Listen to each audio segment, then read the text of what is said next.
la DSM-5, que es el Manual Diagnóstico y Estadístico de los Trastornos Mentales de la quinta edición. Bueno, para empezar con lo que es la definición de la depresión, la depresión es una alteración del humor en la que se va a destacar lo que es un estado de ánimo deprimido. También se destaca lo que es la falta de energía o la pérdida de interés, también la pérdida de la capacidad para disfrutar o obtener placer, lo que vendría a ser la anedonia. Y pues esto se dice, ¿no?, que afecta a la vida de la persona durante la mayor parte del día y durante al menos 2 semanas. En el caso de la población infantil, la clínica va a ser dependiente de la etapa de desarrollo y también de sus expresiones particulares, que pueden ser trastornos de la conducta, un deterioro escolar, quejas somáticas y un ánimo disfórico. Según lo que es el Manual Diagnóstico y Estadístico de los Trastornos Mentales, la depresión se va a caracterizar por presentar ya sean 5 o más de los siguientes síntomas durante un periodo mínimo de 2 semanas y que van a representar un cambio del funcionamiento previo. Y también, pues, que uno de los síntomas sea el estado de ánimo deprimido o la pérdida de interés o placer.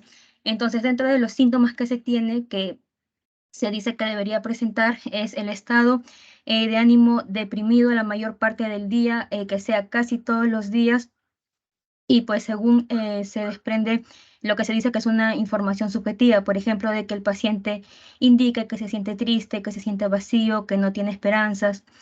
También que este estado de ánimo deprimido pues sea observado por otras personas, como por ejemplo el hecho de que se le vea lloroso. En el caso de los niños y adolescentes, el estado de ánimo puede ser irritable. Luego se tiene al siguiente síntoma, que vendría a ser la disminución importante del interés o el placer, ya sea por todas o casi todas las actividades, esto también la mayor parte del día, y pues que se presente casi todos los días, ¿no? El tercer síntoma que se tiene es la pérdida importante de peso, esto sin hacer dieta, o que haya un aumento de peso. Por ejemplo, que haya una modificación del más del 5% del peso corporal. Esto se dice pues en un periodo de un mes, para que sea considerado pues sin alguna causa aparente, ¿no? Que haya una disminución o un aumento del apetito, y que esto se suele presentar casi todos los días. Y bueno, en el caso de los niños se debe considerar lo que vendría a ser el fracaso por el aumento de peso esperado. Como cuarto síntoma se tiene lo que es el insomnio o la hipersomnia, esto que se presenta casi todos los días. Luego se tiene a la agitación o el retraso psicomotor, que igual se presenta casi todos los días, pero que esto se dice de que sea observable por otras personas, que no solamente sea pues la sensación de uno mismo de inquietud o de enlentecimiento, ¿no? Luego se tiene al síntoma que es la fatiga o la pérdida de energía, que bueno, de igual manera se presente casi todos los días, ¿no? Se tiene al sentimiento de inutilidad o la culpabilidad excesiva o inapropiada, que esta pues puede ser delirante y bueno, que igual se presente por un gran tiempo, ¿no? Que se destaca de que sea pues casi todos los días. Y por último se menciona lo que es la disminución de la capacidad para pensar, este, para concentrarse o para tomar decisiones. Y esto también pues de que se dice de que sea observable por otras personas, que no solamente sea de una idea subjetiva, no que sea de uno mismo. Y también dentro de eso pues incluye lo que vienen a ser los pensamientos de muerte recurrentes, que no solo sea pues el miedo a morir, que hayan ideas suicidas, que sean recurrentes y que haya un intento de suicidio o un plan específico pues para llevarlo a cabo.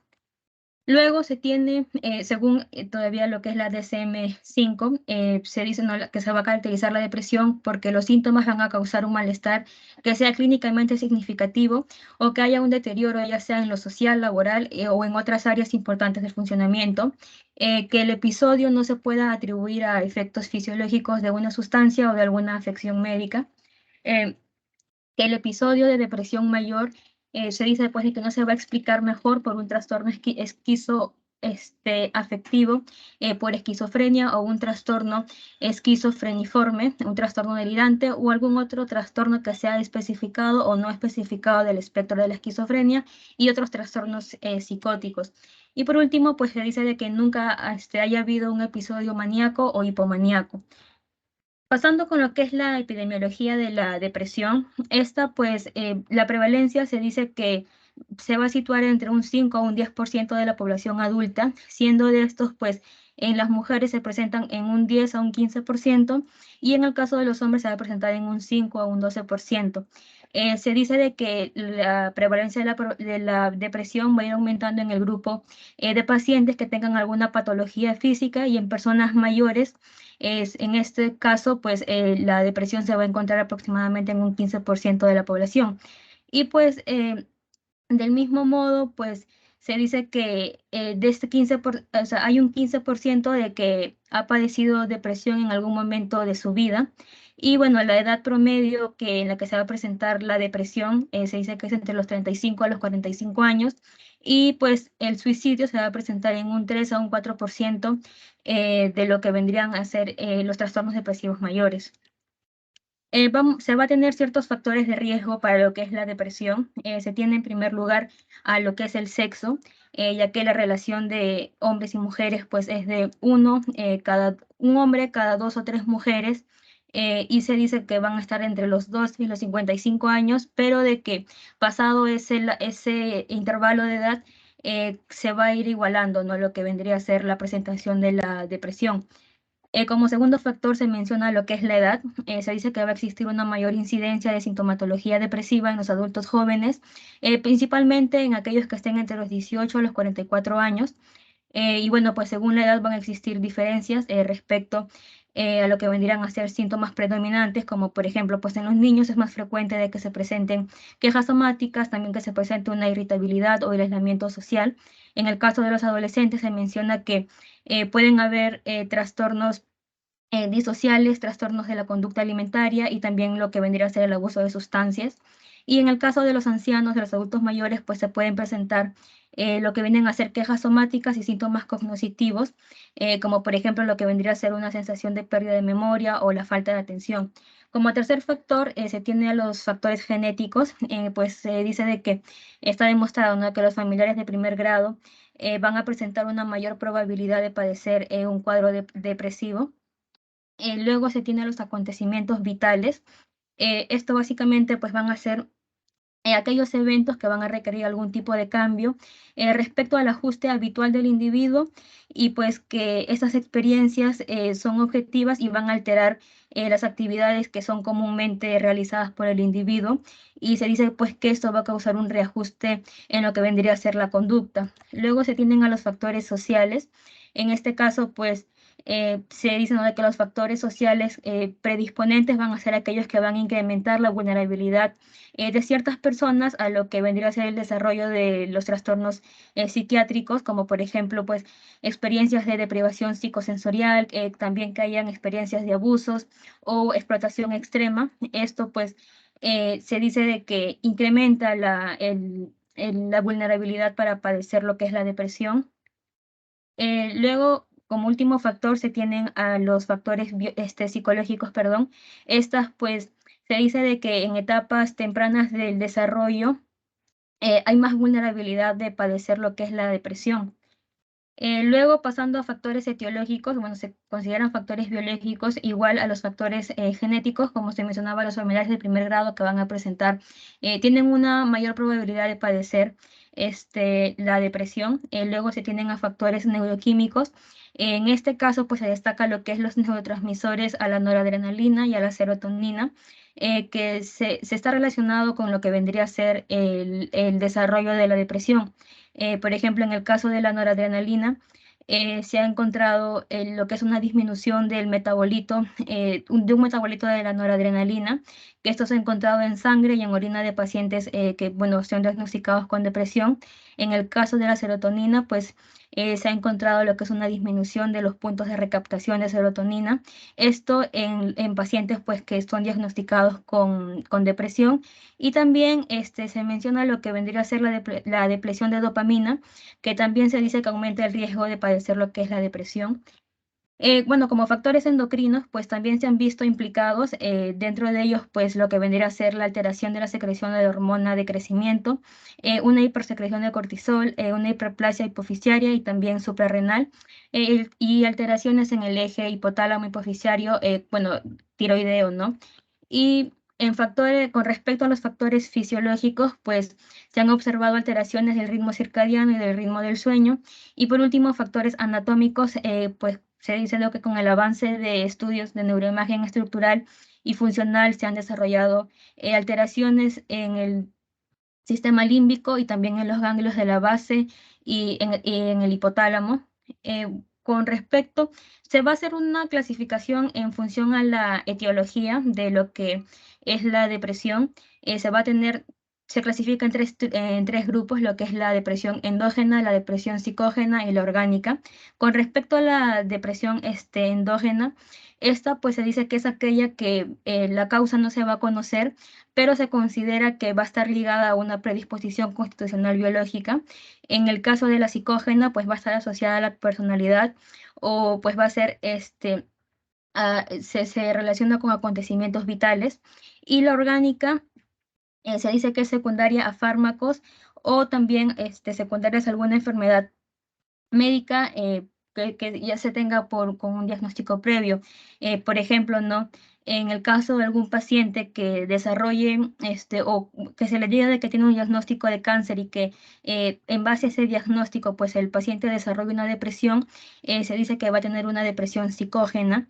Y en el caso que el paciente pues desarrolle una depresión, pero que ésta se considere que esté ligada pues al padecimiento del cáncer, se va a considerar como una depresión orgánica. Van a haber causas frecuentes de la depresión orgánica, como por ejemplo enfermedades endocrinas y metabólicas, como el hipo o el hipertiroidismo, un hiperparatiroidismo, la enfermedad de Addison, el síndrome de Cushing, la porfiria aguda intermitente y la diabetes. Con respecto a las intoxicaciones, pues intoxicaciones por plomo, mercurio, bismuto, la quinina o el monóxido de carbono. Con respecto a enfermedades infecciosas, se tiene a lo que es la gripe, hepatitis, una neumonía, es una demencia que sea relacionada con SIDA, una neurosífilis. En las enfermedades hematológicas, pues una deficiencia de folato o una anemia perniciosa. Enfermedades digestivas como la enfermedad de Wilson, carcinoma o el carcinoma de cabeza de páncreas. En enfermedades neurológicas, pues se tiene un gran grupo de enfermedades como tumores intracraneales, la demencia por el Alzheimer, la enfermedad de Parkinson, un hematoma subdural, una hidrocefalia normotensiva, un síndrome de contusión, perdón, una miastenia gravis, una esclerosis múltiple o la enfermedad de Huntington. Eh, Uy, perdón. Luego, con respecto a las colagenopatías, se tiene a lo que es la arteritis de células gigantes, al lupus y una artritis reumatoide.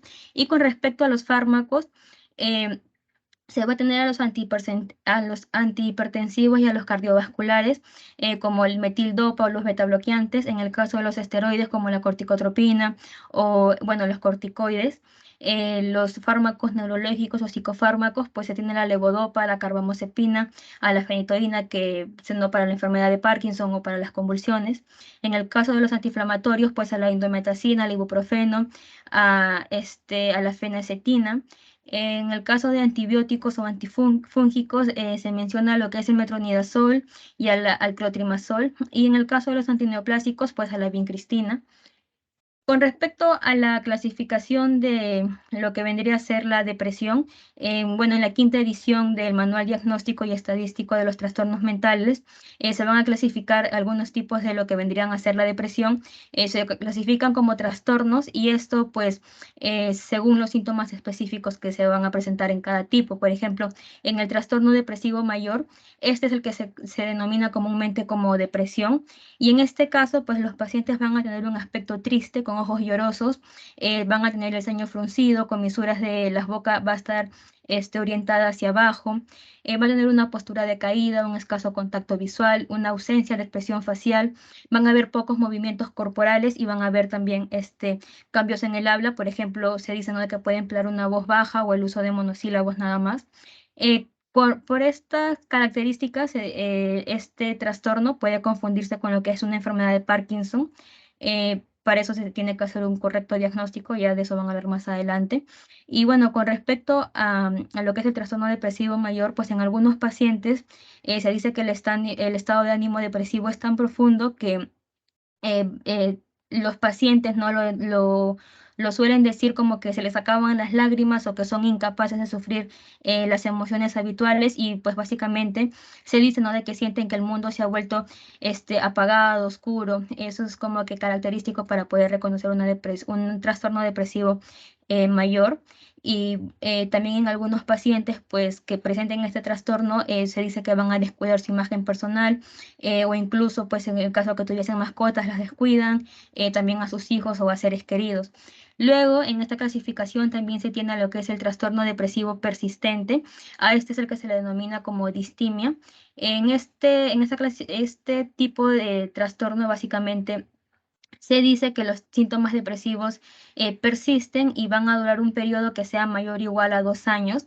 Y estos pues no van a tener remisión y se van a clasificar pues así como lo que es el trastorno depresivo persistente. En esta categoría, el trastorno depresivo va a incluir a dos trastornos que anteriormente se conocían como el trastorno depresivo mayor crónico y el trastorno distímico.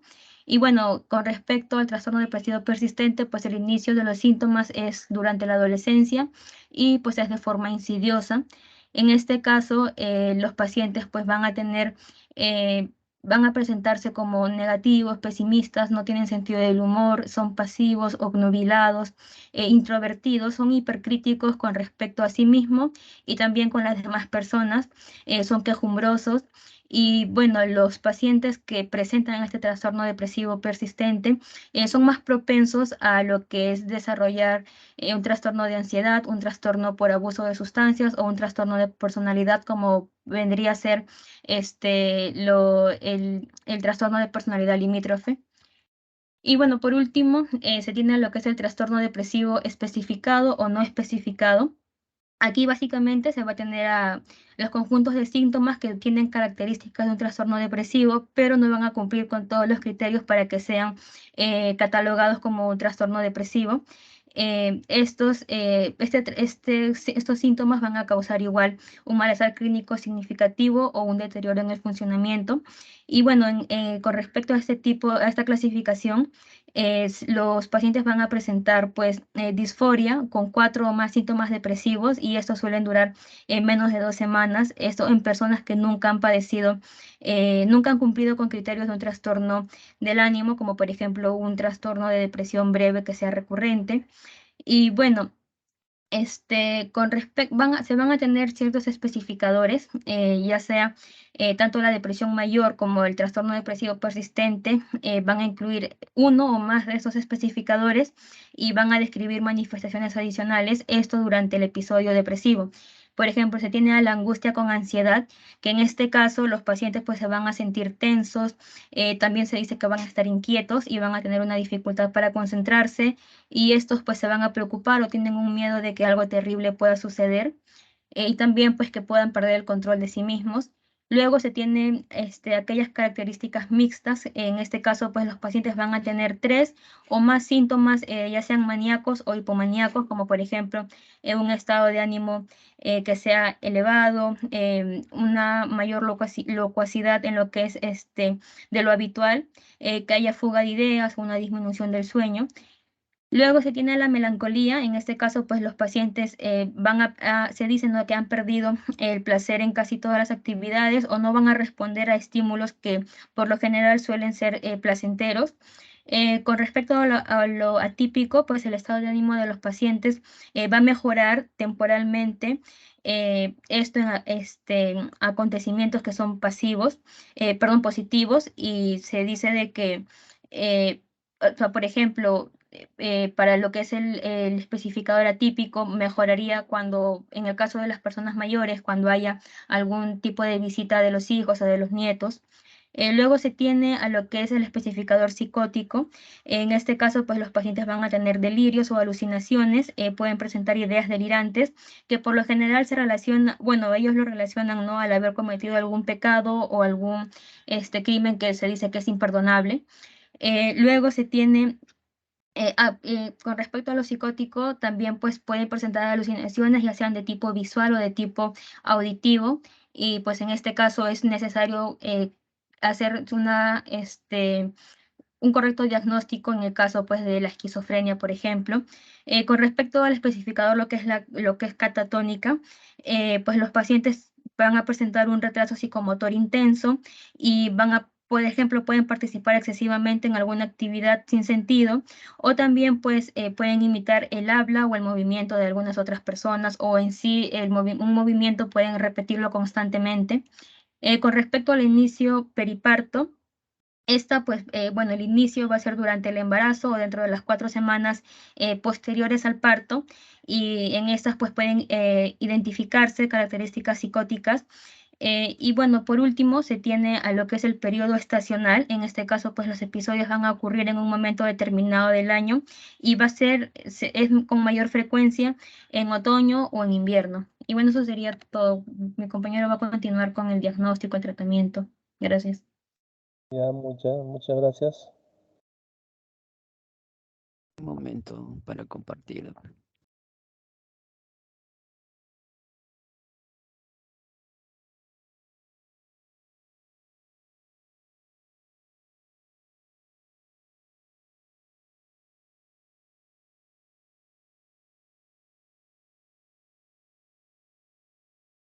¿Se logra ver?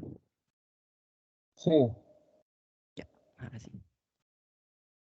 Eh, Continuando, ¿no?, con la exposición, vamos a ver un poco del plan de acción y el plan de trabajo, ¿no?, cuando hay una sospecha de depresión. Para la detección, ¿no?, es importante saber si estamos si estamos ante una depresión o no, ¿no? Existen diferentes test, ¿no?, que nos podrían ayudar en cuanto a la detección de algún síndrome de depresión, ¿no? Pero existen dos palabras claves, ¿no?, que nos menciona también en la guía. ¿Qué es esto, no? Durante las últimas 2 semanas se ha sentido triste, deprimido o desesperado. O durante las últimas 2 semanas ha perdido el interés de sus actividades habituales o el placer en hacer cosas con las que se solía disfrutar. Estas dos preguntas no son muy válidas para una gran sospecha, ¿no?, de una depresión. Una vez que tenemos una respuesta afirmatoria ante esas preguntas, vamos a pasar, ¿no?, a hacer una anamnesis más completa para ver en qué grado se encuentra, ¿no? En esta anamnesis vamos a ver aspectos a valorar, ¿no?, como el estado de ánimo no depresivo, con las preguntas que podrían ser, ¿no?, ¿cómo ha estado su ánimo últimamente?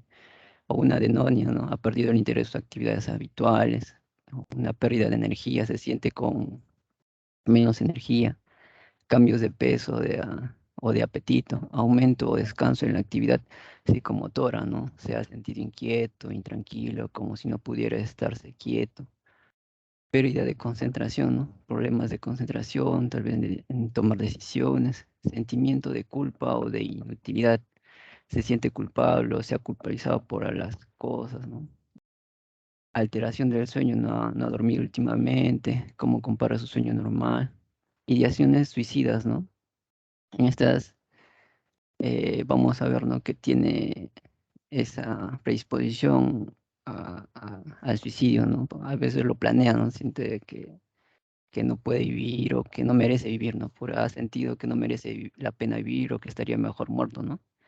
Y en la espera también, ¿no?, sociofamiliar, ¿no? Cómo van las cosas en casa, el trabajo, qué le preocupa. Esto nos ayudaría bastante, ¿no? Ahora, siguiendo, ¿no? Vamos a pasar al momento de la exploración, ¿no? En la exploración vamos a ver, ¿no? En la exploración física, más que nada, vamos a tratar de descartar o enfermedades orgánicas, ¿no?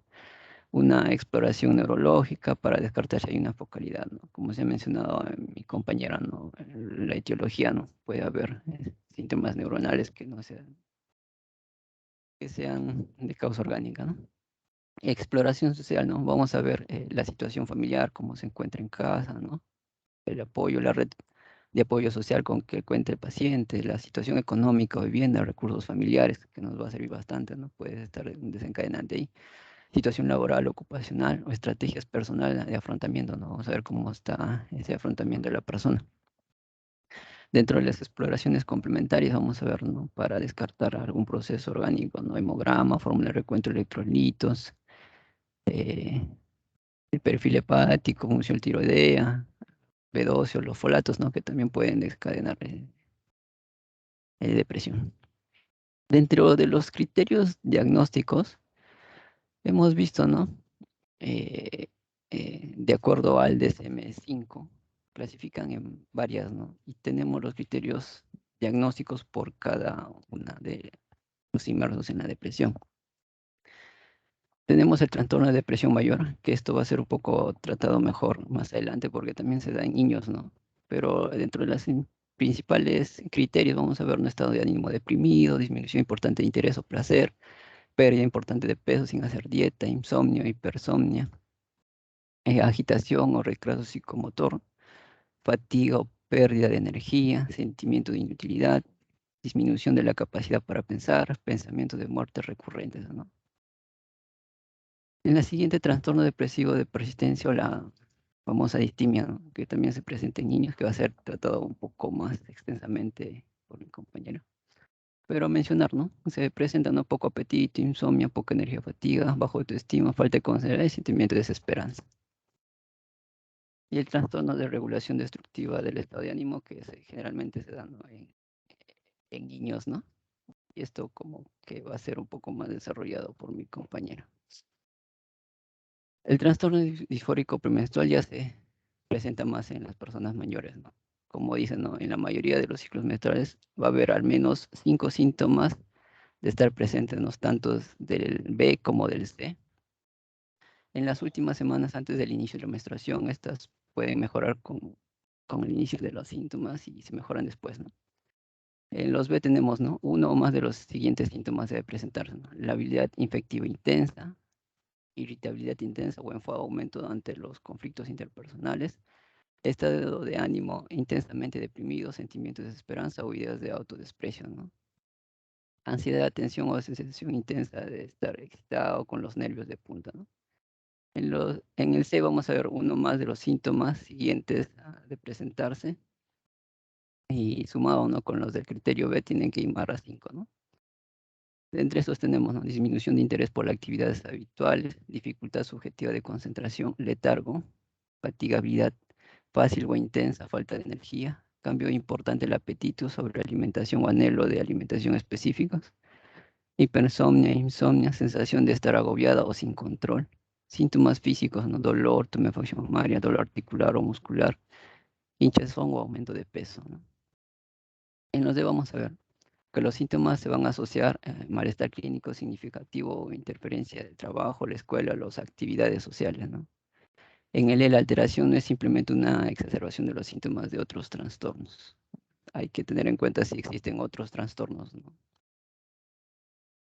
F, el criterio A se debe confirmar mediante evaluaciones diarias prospectivas después de al menos 2 ciclos de la menstruación o 2 ciclos sintomáticos. Los síntomas no se pueden atribuir a los efectos fisiológicos de una sustancia, otras afectaciones también existen, ¿no? Sustancias que pueden desencadenar también y se tiene que descartar esos.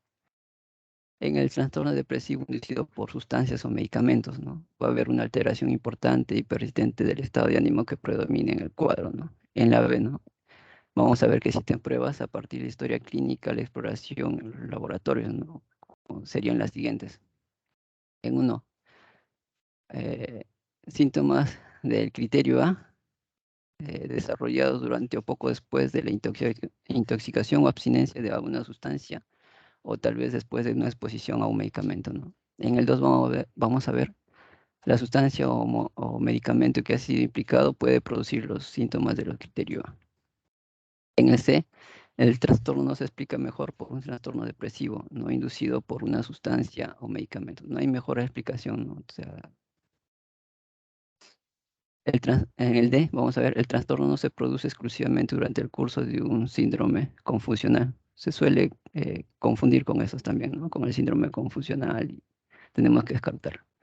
El trastorno causa malestar clínicamente significativo, deterioro en lo social, laboral o áreas importantes del funcionamiento, ¿no? No le permite realizar sus actividades diarias normalmente. Trastorno depresivo debido a otras afecciones médicas, ¿no? Puede haber otras afecciones médicas de interés que pueden ocasionar, ¿no? Y aquí tenemos los criterios diagnósticos. En A, un periodo importante o persistente de estado de ánimo deprimido o una disminución notable en interés o placer, ¿no? En el B existe prueba a partir de la historia clínica, la exploración física o los análisis de laboratorio de que el trastorno es la consecuencia fisiopatológica directa de otras afectaciones médicas.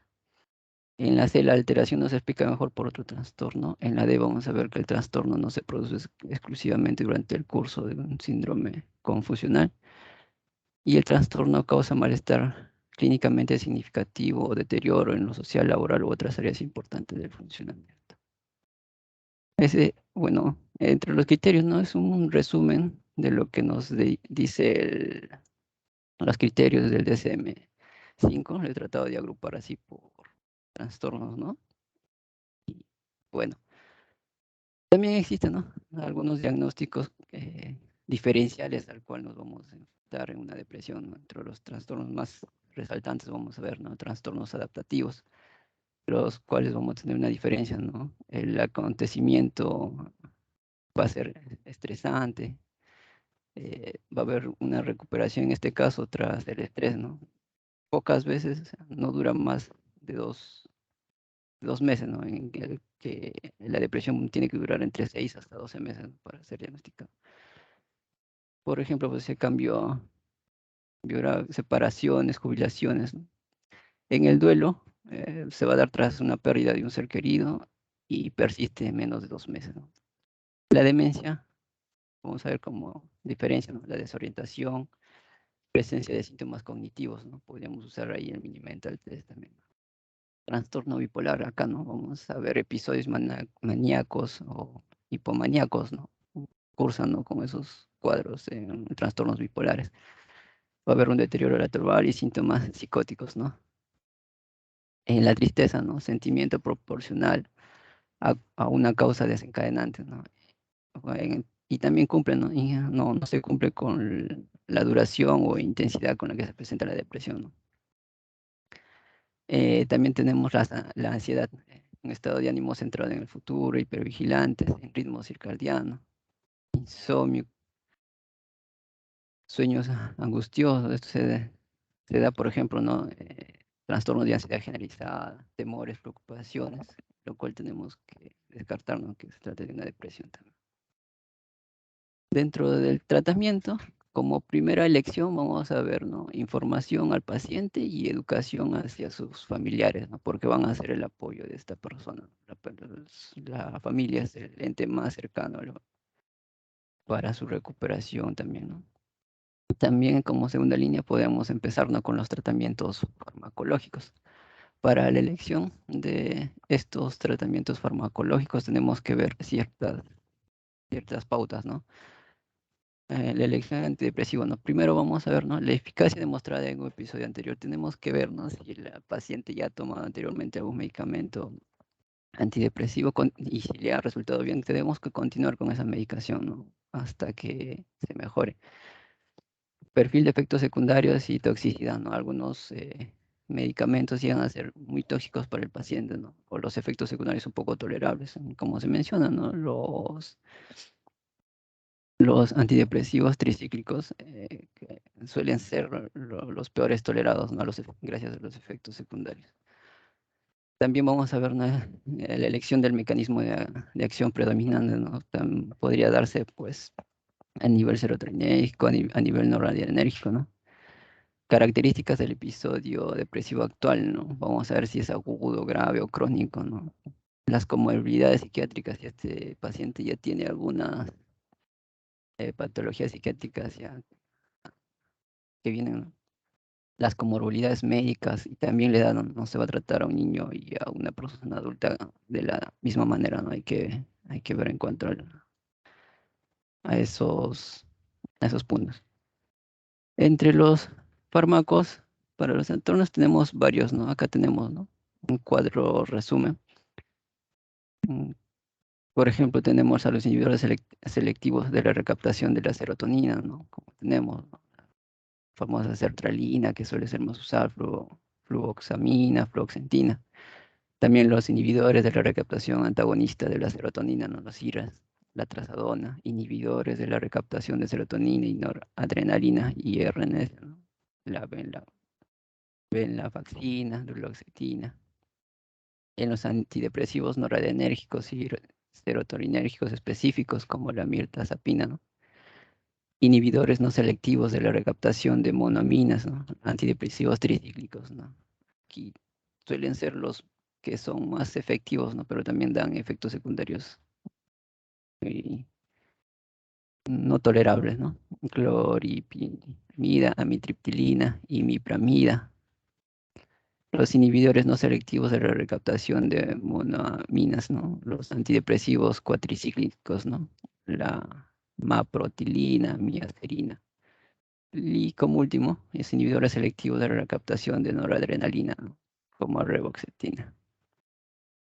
Ahora, en la fase del tratamiento, vamos a ver, ¿no? Que tenemos tres tipos de fase: la aguda, en la fase de continuación y mantenimiento, ¿no? Cuando el paciente empieza, ¿no? En la fase aguda, vamos a ver, ¿no? Que esta va a tener una respuesta favorable, ¿no? Cuando hay una evaluación, vamos a ver que la respuesta es favorable y es un tratamiento agudo, ¿no? Y esto va a pasar a una fase de continuación.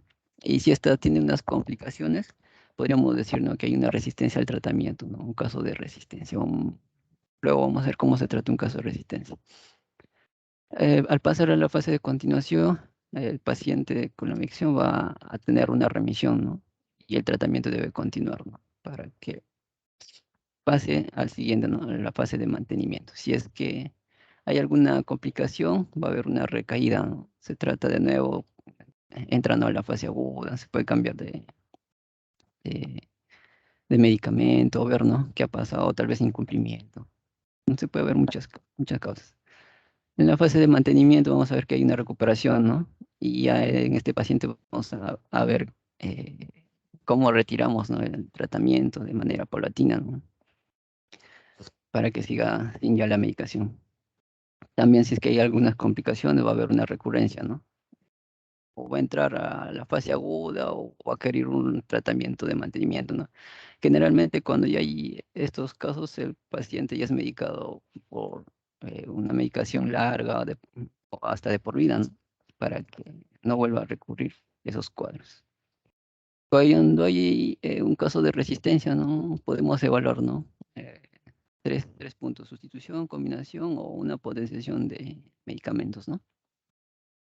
En la sustitución vamos a ver, ¿no? Vamos a probar otros antidepresivos, tal vez que le vaya mejor.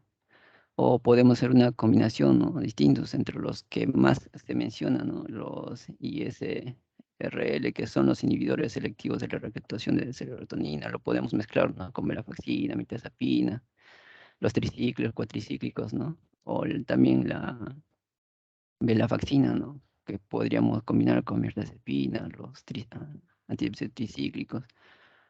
O mirtazapina con los tricíclicos también, ¿no? Suelen ser bastante usados también. O en caso de potenciación, ¿no? Vamos a elegir, ¿no? La vía serotoninérgica.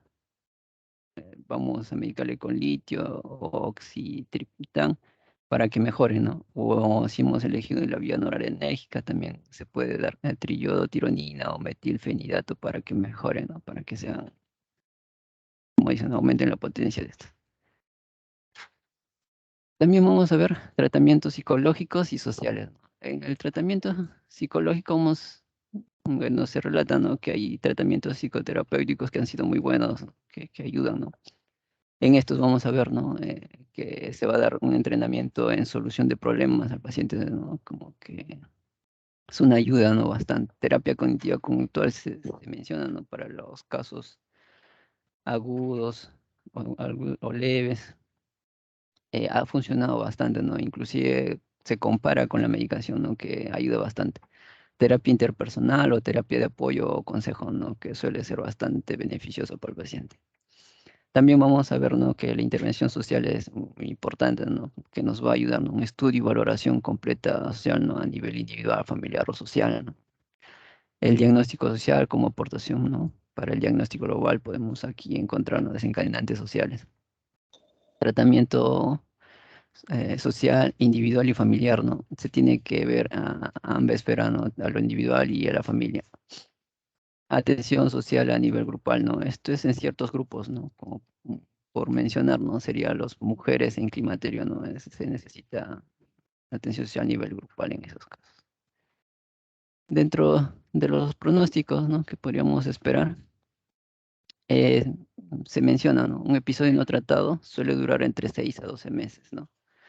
Y tratándolos, reducen, ¿no?, alrededor de los 3 meses, reduce. Los episodios que remite completamente son 2/3 partes de los casos, ¿no? Y 1/3 son los que van a remitir, ¿no? A medida que aumenta el número de episodios, estos van a ser más frecuentes y prolongados, ¿no?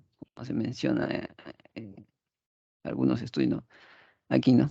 Se puede esperar que el 50-60% de los sujetos con primer episodio tengan un segundo episodio, ¿no? Si presentaron un segundo episodio, tiene 70% de probabilidad de tener un tercero.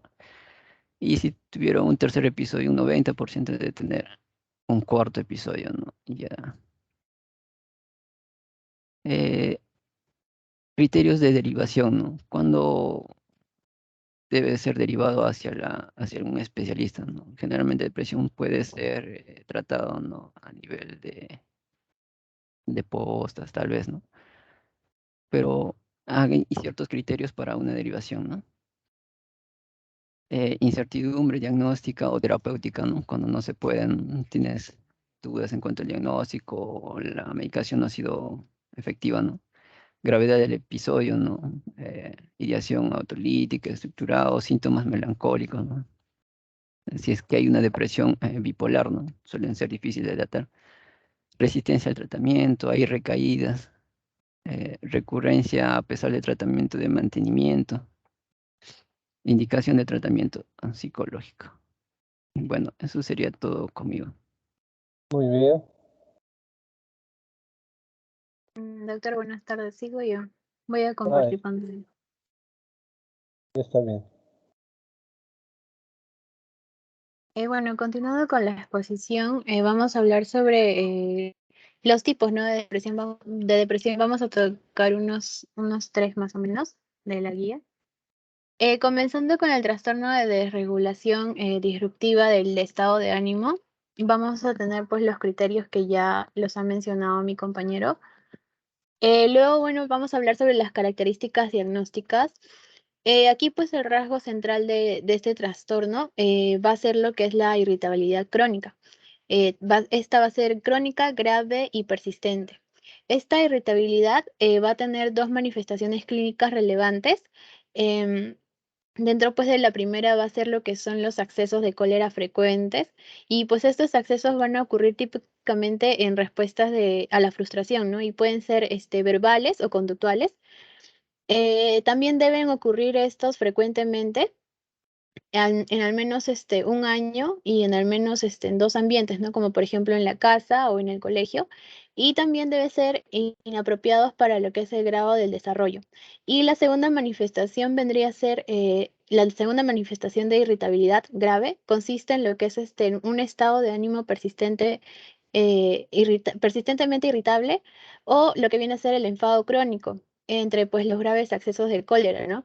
Este estado de ánimo irritable o enfado debe ser característico del niño y debe estar, pues, presente en la mayor parte del día, casi diario, y debe ser apreciable por otras personas del entorno del niño. También se debe distinguir cuidadosamente lo que es la presentación clínica del trastorno de desregularización disruptiva del estado de ánimo, de las presentaciones de otras afecciones relacionadas, en particular lo que es el trastorno bipolar pediátrico.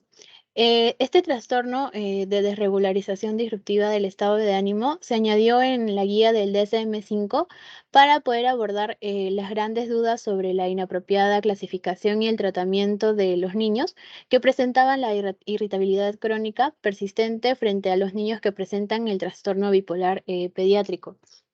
En los niños, algunos, pues, investigadores consideran la irritabilidad grave no episódica como una característica del trastorno bipolar. Aunque, pues, la DSM-4 como la DSM-5 exigen, para reunir las condiciones para el diagnóstico de trastorno bipolar 1, que tanto, pues, los niños como los adultos presenten episodios delimitados de manía o hipomanía. Durante las últimas décadas del siglo XX, esta discusión entre estos investigadores de que la irritabilidad grave y no episódica es una manifestación de manía pediátrica coincidió con un aumento significativo de las tasas con que pues, los clínicos diagnosticaban los trastornos bipolares a sus pacientes pediátricos. Este aumento abrupto en las tasas de diagnóstico se parece que se atribuye pues a que los clínicos combinaban al menos dos presentaciones clínicas en una sola categoría. Es decir, que pues se habían etiquetado como trastorno bipolar en los niños tanto las presentaciones clásicas episódicas de manía como las presentaciones no episódicas de lo que viene a ser la irritabilidad grave. En la guía del DSM-5, el término trastorno bipolar se reserva explícitamente para las presentaciones episódicas de los síntomas bipolares. Y vamos a tener también que en el DSM-4 no tenía ningún diagnóstico pensado para diagnosticar a los jóvenes, cuyos síntomas pues, distintivos consistían en una irritabilidad muy disruptiva del estado de ánimo.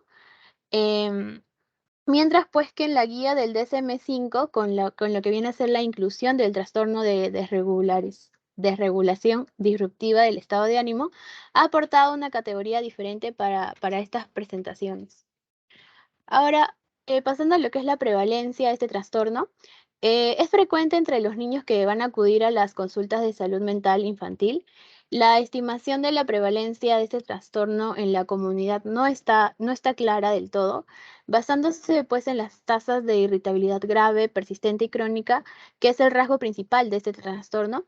La prevalencia global de trastorno de desregularización disruptiva del estado de ánimo en los niños y también en los adolescentes en un periodo de entre 6 meses y un año, probablemente sea del orden de 2 a 5%. Pero bueno, se esperan tasas mayores, ¿no? En los hombres y en los niños en edad escolar, más que pues en las mujeres y las adolescentes. En cuanto al desarrollo y su curso, bueno, el comienzo de este trastorno debe producirse antes de los 10 años de edad y el diagnóstico no debería aplicarse en niños menores de 6 años. No se sabe con certeza exacta si esta afección pues, se presenta únicamente en estas edades limitadas.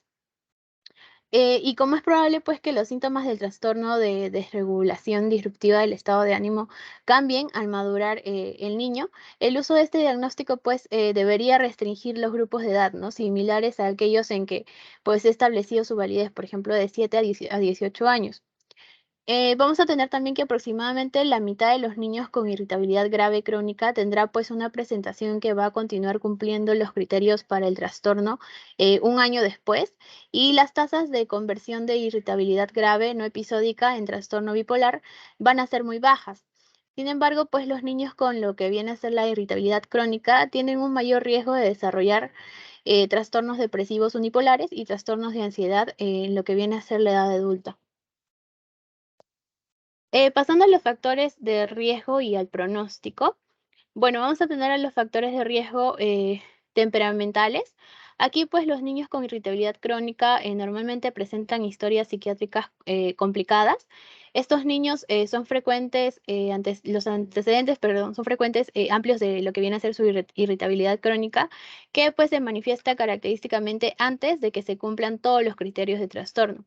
Estas presentaciones prediagnósticas pueden haber reunido las condiciones para el diagnóstico de trastorno negativista desafiante y vamos a tener también que muchos niños con trastorno de desregulación disruptiva del estado de ánimo presentan síntomas que también cumplen los criterios de trastorno por déficit de atención y de un trastorno también de ansiedad, siendo pues estos diagnósticos frecuentes a una edad temprana, ¿no? Y en algunos niños también se va a cumplir los criterios del trastorno depresivo mayor.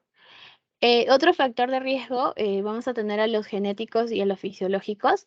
Esto, pues, en términos de agregación familiar y genética, se ha sugerido que los niños que presentan irritabilidad crónica no episódica pueden diferenciarse de los niños con trastorno bipolar basándose en lo que viene a ser el riesgo familiar.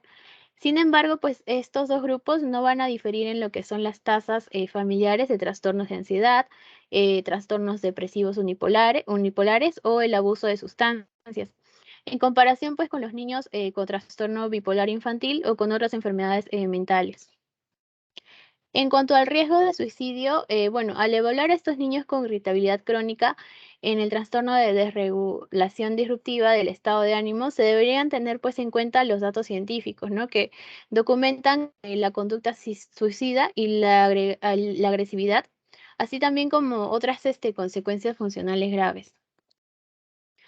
En cuanto a las consecuencias funcionales de este trastorno, vamos a tener pues que la irritabilidad grave crónica como la que aparece en el trastorno de desregulación disruptiva del estado de ánimo se va a asociar a una alteración importante de la familia del niño y también de las relaciones con los compañeros, ¿no? Así como también el bajo rendimiento académico y pues como consecuencia de su de su extremada baja tolerancia a la frustración, estos niños tienen por lo general dificultades para progresar adecuadamente en el colegio, también a menudo son muy incapaces de practicar o participar en las actividades que normalmente disfrutan los niños.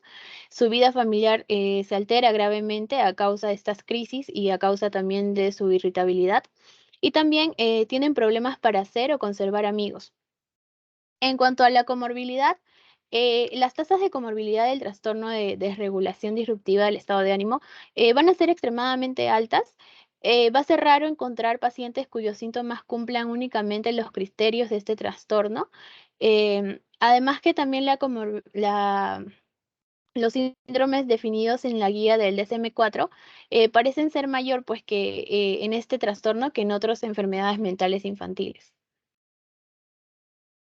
En cuanto al diagnóstico diferencial de este trastorno, bueno, vamos a tener pues que como los niños y los adolescentes con irritabilidad crónica normalmente, ya lo hemos dicho, tienen historias complejas, el diagnóstico de este trastorno se deberá pues considerar la presencia o ausencia de los otros trastornos múltiples.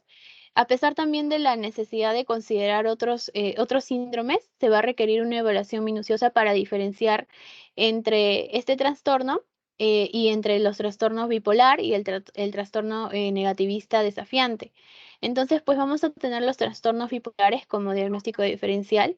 Aquí, pues el rasgo central que los diferencia el trastorno de desregulación disruptiva del estado de ánimo y de los trastornos bipolares en los niños está pues relacionado con lo que viene a ser el curso longitudinal de los síntomas nucleares. En los niños, al igual que también en los adultos, el trastorno bipolar 1 y el 2 se van a manifestar como una enfermedad episódica con episodios delimitados de alteración del estado de ánimo que se puede diferenciar de la forma habitual, ¿no?, de un niño. Y la alteración del estado de ánimo que ocurre durante un episodio maníaco va a ser muy claro la diferencia del estado de ánimo habitual.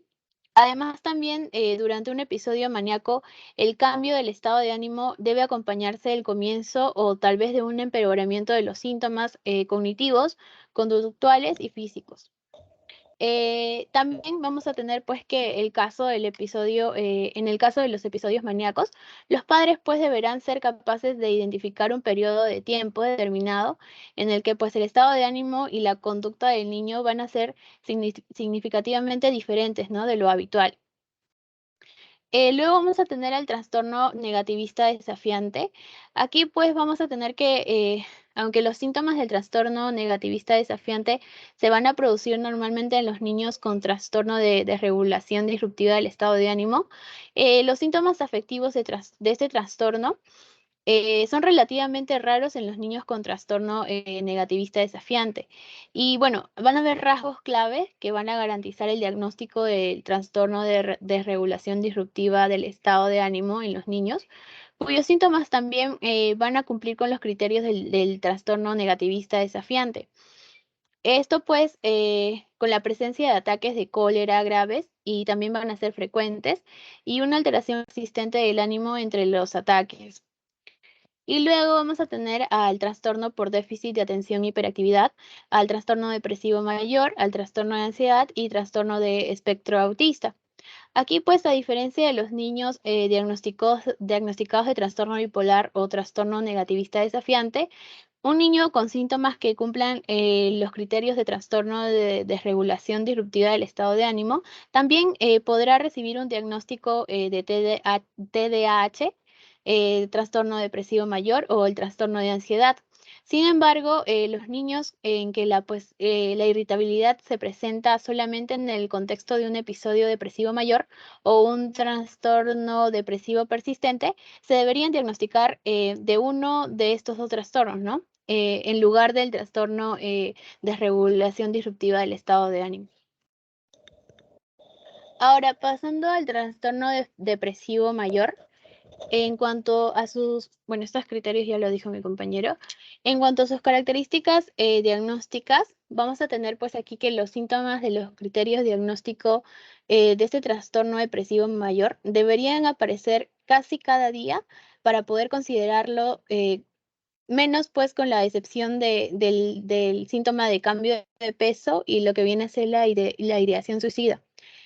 También debería haber un ánimo deprimido la mayor parte del día. A menudo, pues, estos síntomas de presentación van a ser lo que es el insomnio y la fatiga, y el trastorno, pues, se infradiagnostica si no se reconocen los otros síntomas depresivos acompañantes. Al principio, este paciente quizá niegue que esté triste, pero esta tristeza pues podría reconocerse a través de la entrevista, ¿no? O deducirse con lo que viene a ser la expresión facial o su conducta. En los pacientes que se centran en una queja somática, los clínicos pues deberían determinar si este malestar de esta queja se asocia a síntomas depresivos específicos. Como ya dije, va a aparecer la fatiga y a esto se le va a sumar lo que es la alteración del sueño, que pues es una alta proporción de casos, y las alteraciones psicomotoras son mucho menos frecuentes, pero esto van a ser indicativos de una mayor gravedad global, al igual pues que la presencia de culpa delirante o casi delirante. El riesgo principal de episodio depresivo mayor va a ser en un periodo de tiempo de al menos 2 semanas, durante el cual pues existe un ánimo depresivo o una pérdida del interés o del placer en casi todas las actividades. Y en los niños y en los adolescentes, el ánimo pues suele ser irritable más que triste.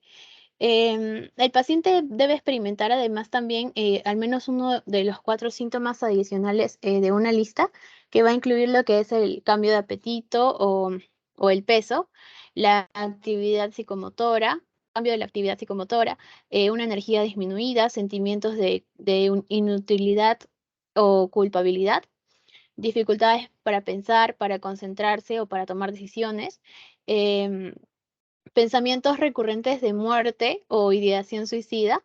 También está incluido aquí los planes o intentos de suicidio.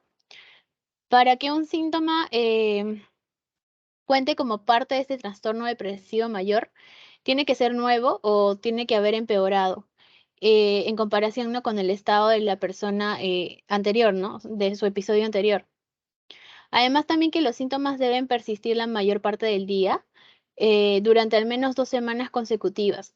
Y el episodio pues debe acompañarse de un malestar clínicamente significativo o de una alteración del funcionamiento social, ocupacional o de otras áreas importantes. Vamos a tener en el ánimo, pues el episodio depresivo mayor lo describe a menudo la persona como que está deprimido, está triste, está desesperanzado, desanimado, o algunos lo dicen que están por los suelos, ¿no? En algunos casos se puede negar inicialmente la tristeza, como ya lo dije, pero pues esta se reconoce posteriormente en la entrevista, ya sea por su expresión facial o su conducta. En algunos pacientes también que se quejan de sentirse sin sentimientos o que se sienten ansiosos, se podría deducir la presencia de un ánimo deprimido a partir de lo que es la expresión facial. También hay algunos pacientes que enfatizan las quejas somáticas en lugar de manifestar sentimientos de tristeza. Y muchos pacientes refieren o presentan un aumento de irritabilidad.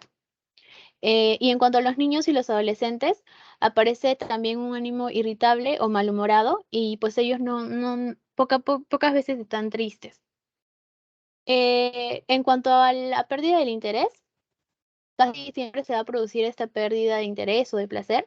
Los pacientes pues refieren que se sienten menos interesados por sus hobbies, por ejemplo, que no les importa, o que, por ejemplo, no sienten placer en las actividades que consideraban anteriormente placenteras.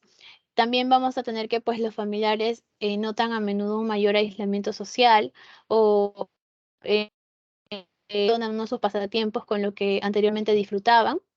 También en algunos pacientes existe una reducción significativa del interés o del deseo sexual. En cuanto al apetito, a la alteración del apetito, puede producirse en forma de disminución o puede aumentar. Algunos pacientes también deprimidos refieren que tienen que forzar para comer y otros pueden comer más y pueden tener una ansia a una determinada comida, ¿no? Por ejemplo, a los dulces, a los carbohidratos. Y bueno, cuando los cambios de este apetito pues son graves, ya hay una pérdida o una ganancia que es significativa del peso. En los niños, por ejemplo, no se alcanza una ganancia ponderal esperada. En cuanto a las alteraciones del sueño, se pueden presentar en forma de dificultad para dormir o de un sueño excesivo. Cuando existe, por ejemplo, el insomnio, normalmente se presenta como un insomnio medio o también puede existir un insomnio precoz. Además, también que los pacientes que presentan un exceso de sueño pueden presentar los periodos de sueño prolongados durante la noche o tal vez un aumento del sueño durante el día. En cuanto a los cambios psicomotores, va a incluir lo que es la agitación y la lentificación. La agitación y el retardo psicomotor deben ser lo suficientemente graves, ¿no? Como para que las personas de alrededor del paciente pues puedan observarlo. También va a ser frecuente la disminución de la energía, el cansancio y la fatiga. Ahora hablando sobre los sentimientos de inutilidad o de culpa que presenta este trastorno, puede incluir lo que son las evaluaciones negativas. Esto pues fuera de la realidad, de la propia valía, preocupaciones de culpa.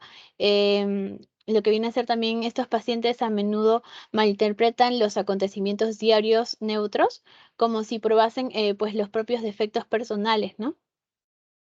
También tienen un exagerado sentido de la responsabilidad hacia los acontecimientos inapropiados. La sensación de inutilidad o de culpa puede alcanzar proporciones delirantes y va a ser muy frecuente que este paciente pues se culpe a sí mismo de estar enfermo o de fracasar en sus responsabilidades laborales.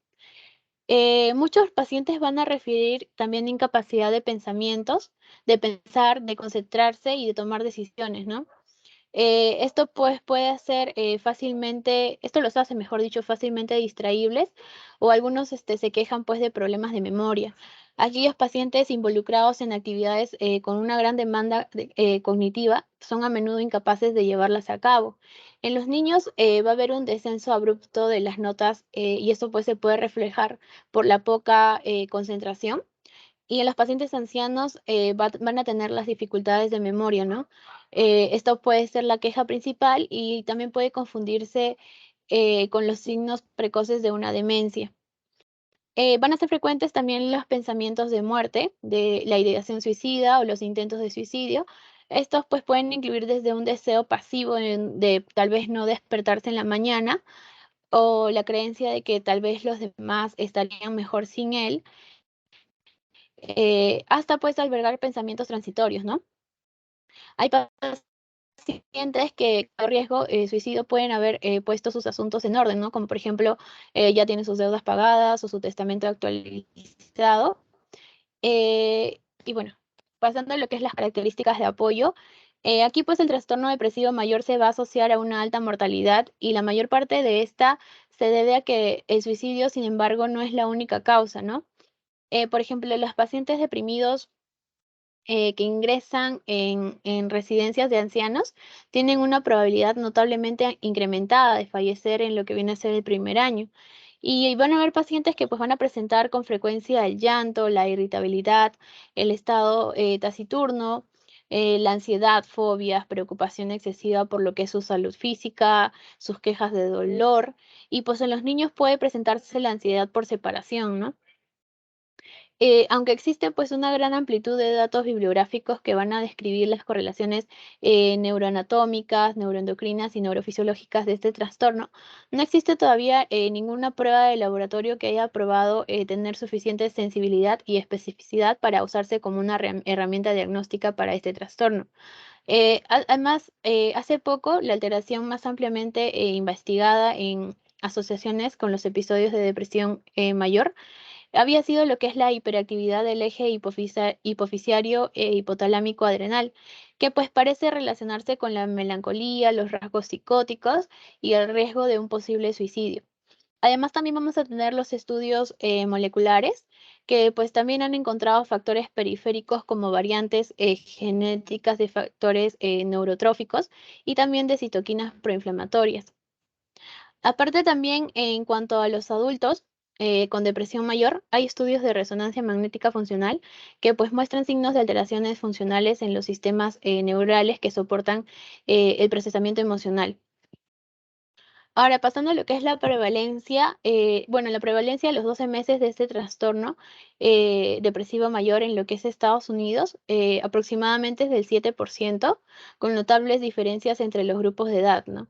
De modo pues que la prevalencia entre pues las personas de 18 y 29 años va a ser 3 veces mayor que la prevalencia de las personas que tienen 60 años o más.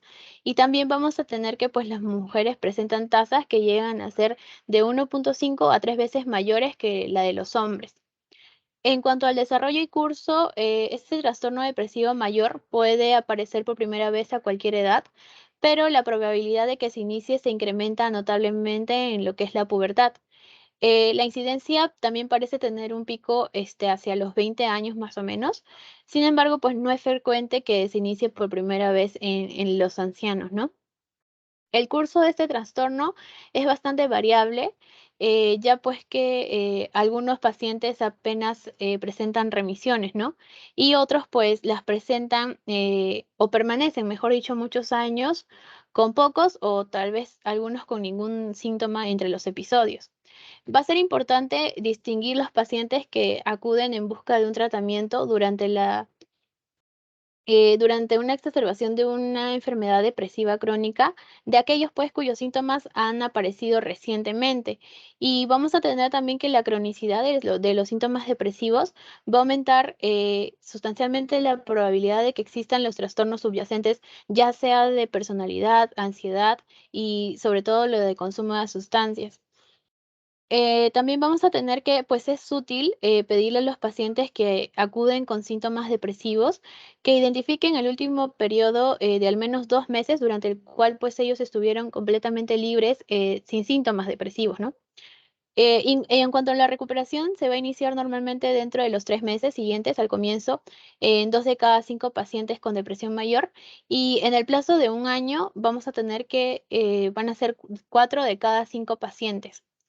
El carácter reciente del inicio va a ser un determinante de la probabilidad de recuperación a corto plazo. Y vamos a tener también que el riesgo de recurrencia se vuelve progresivamente menor con el tiempo conforme se incrementa la duración de la remisión. El riesgo va a ser mayor en los pacientes cuyo episodio anterior fue grave, por ejemplo, en las personas jóvenes y en las personas que han presentado múltiples episodios. En cuanto a los factores de riesgo, bueno, vamos a tener los temperamentales. Aquí, pues, el neuroticismo, que es la afectividad negativa, va a ser un factor de riesgo bien establecido para el comienzo del trastorno depresivo mayor y parece también que unos niveles altos vuelven a los pacientes más proclives a desarrollar episodios depresivos en respuesta a los acontecimientos vitales estresantes. Luego vamos a tener los ambientales. Estos acontecimientos van a ser adversos en la infancia, especialmente pues cuando son múltiples experiencias, ¿no? De diversos tipos. Constituyen también un potente conjunto de factores de riesgo de contraer un trastorno depresivo mayor. Y por último, los genéticos y fisiológicos. Aquí, pues, los familiares de primer grado de los pacientes con trastorno depresivo mayor tienen un riesgo de 2 a 4 veces mayor que de la población general. Y el riesgo relativo parece ser mayor en las formas de inicio temprano y recurrentes. También vamos a tener que, pues, la heredabilidad es de aproximadamente 40% y los rasgos neuróticos de la personalidad cuentan en proporción considerable para esta asociación genética. En cuanto al riesgo suicidio, bueno, aquí la posibilidad de una conducta suicida existe durante todo el tiempo que duran estos episodios de depresión mayor. Y el factor de riesgo, pues, que se ha descrito de manera más sistemática son los antecedentes de intentos o amenazas de suicidio. Pero habría que, pues, recordar que la mayoría de los suicidios consumados no se han precedido de intentos fallidos. En cuanto a las consecuencias funcionales, muchas de estas consecuencias provienen de los síntomas individuales y se tiene también que el deterioro puede ser muy ligero, de modo que pues muchas personas que interactúan con los individuos no son conscientes de los síntomas depresivos. Sin embargo, pues el deterioro puede llegar hasta lo que es la incapacidad completa, ¿no?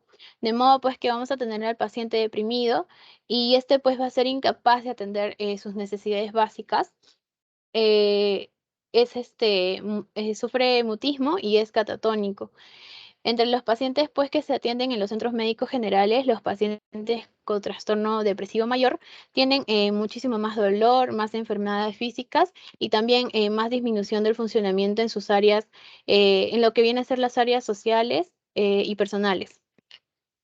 En cuanto a la comorbilidad, otros trastornos con los que los trastornos depresivos mayor se va a asociar con frecuencia van a ser los trastornos relacionados con sustancias, el trastorno de pánico, el obsesivo convulsivo, la anorexia nerviosa, la bulimia nerviosa y el trastorno límite de personalidad.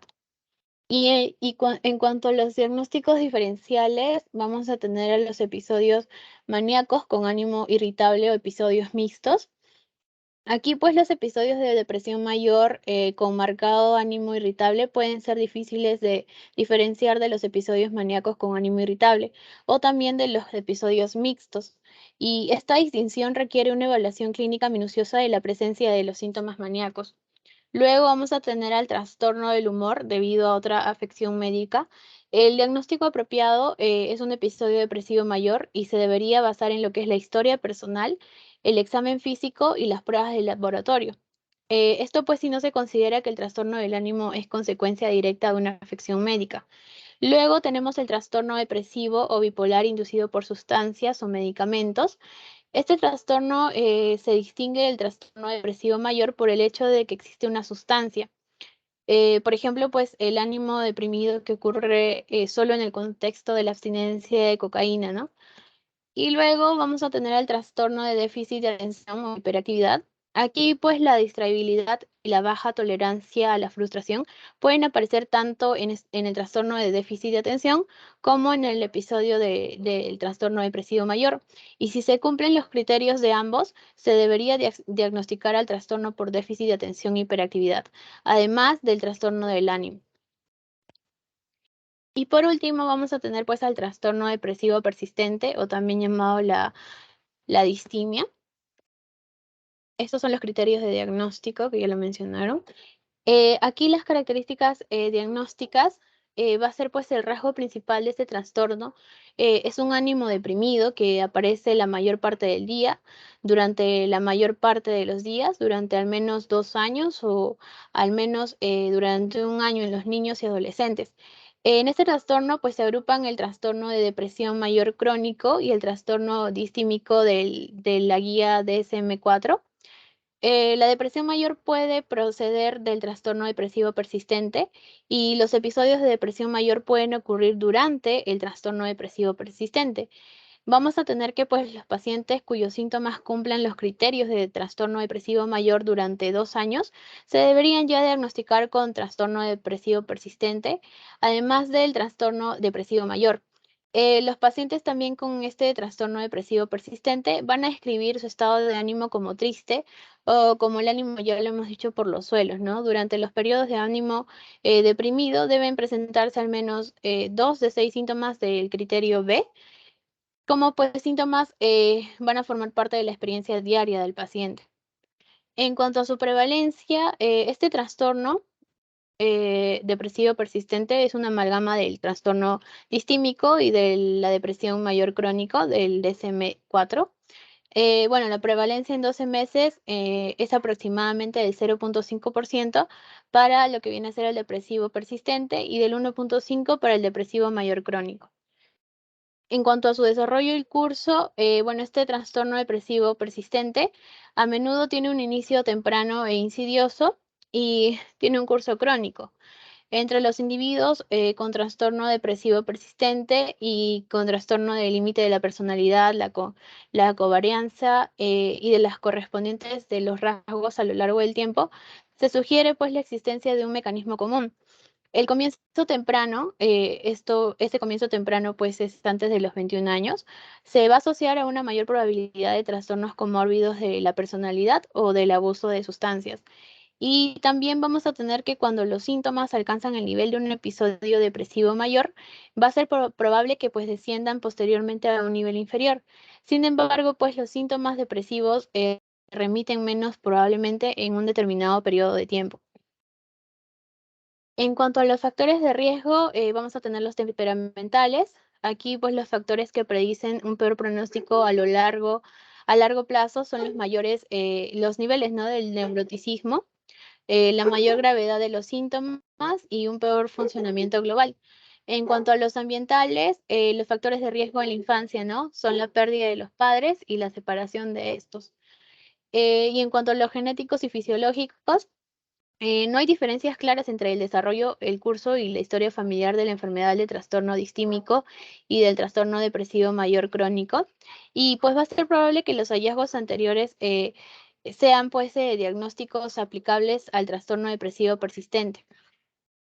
En cuanto a las consecuencias funcionales de este trastorno, el grado pues en el que el trastorno depresivo persistente repercuta en el funcionamiento social y laboral va a variar ampliamente, pero pues los efectos pueden ser tan grandes o incluso mayores que los del trastorno depresivo mayor. Y en cuanto a los diagnósticos diferenciales, vamos a tener el trastorno depresivo mayor. Si existe ánimo deprimido, además de 2 o más síntomas de los criterios del episodio depresivo persistente durante 2 años o más, entonces pues se realiza el diagnóstico de trastorno depresivo persistente. Luego el trastorno psicótico, aquí pues los síntomas depresivos son un rasgo común que se va a asociar a los trastornos em, psicóticos crónicos, como por ejemplo el trastorno esquizoafectivo, la esquizofrenia, y pues no se hace un diagnóstico distinto de trastorno depresivo persistente si los síntomas ocurren durante el curso del trastorno psicótico. Y luego el trastorno depresivo o bipolar debido a otra afección médica. Aquí pues se debe distinguir el trastorno depresivo persistente de este trastorno bipolar o depresivo. Y el diagnóstico, pues, de este trastorno depresivo bipolar, si no se considera que, pues, las alteraciones anímicas sean atribuibles a los efectos fisiopatológicos directos de una afección médica específica, normalmente crónica, basándose, pues, en lo que es la historia personal, el examen físico y las pruebas de laboratorio. Y también si se considera que, pues, los síntomas depresivos no van a ser atribuibles a los efectos fisiológicos de otra afección médica. Y eso sería todo por mi parte. Gracias, doctor. Muy bien, felicitaciones por la exposición. Ahora vamos a hacer la teoría. Ustedes han hecho la depresión según la DSM-5. La DSM-5 es una clasificación de la Asociación Psiquiátrica Americana.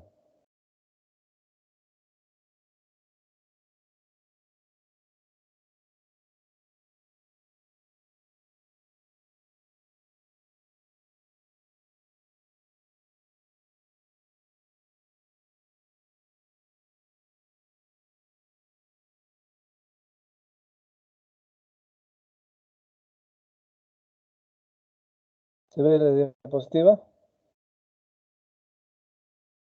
Sí, doctor, sí se ve.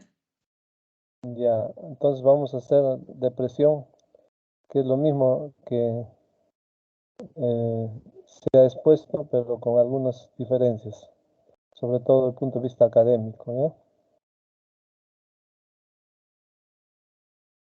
¿ya? La depresión clínica es una enfermedad grave y común que nos afecta física y mentalmente en nuestro modo de sentir y de pensar. La depresión nos puede provocar deseos de alejarnos de nuestras familias, amigos, trabajo, escuela o universidad, ¿no? Puede además causarnos pérdida de sueño, del apetito y falta de interés o placer y realizar diferentes actividades o pérdida de interés a las diferentes actividades de la vida diaria. Así todos nosotros hemos sentido alguna vez una inmensa tristeza en nuestras vidas. Esto es normal, Pero si esta tristeza o actitud depresiva continúa por más de 2 semanas, se debe buscar ayuda. Sentir tristeza es normal, estar deprimido clínicamente no lo es. Nosotros, todas las personas podemos tener tristeza y ansiedad, pero cuando esto se controla en forma normal, entonces no llega a ser un trastorno. Pero si ya esto continúa y es más persistente, requiere ya un diagnóstico y un tratamiento, ¿no? La depresión clínica no es simplemente un malestar, es también una tristeza o melancolía permanente. Nos lleva a sentir inútiles, sin esperanzas. A veces es posible que nos queramos dar por vencidos. La depresión clínica causa pérdida de placer en la vida diaria, tensión en el trabajo y en las relaciones interpersonales, agrava la condición médica e incluso puede llevar al suicidio o tener una conducta suicida, que es una complicación problemática. Los trastornos depresivos, en cuanto a su etiología, son multifactorial, principalmente causas genéticas y epigenéticas. Las causas genéticas está dada por la vulnerabilidad biológica en el neurodesarrollo o la heredabilidad que también se da a través de la herencia. Y los factores epigenéticos son los factores que están fuera de los factores genéticos, es decir, traumas tempranos, abusos físicos, conflictos psicológicos tempranos, uso y abuso de sustancias, etc.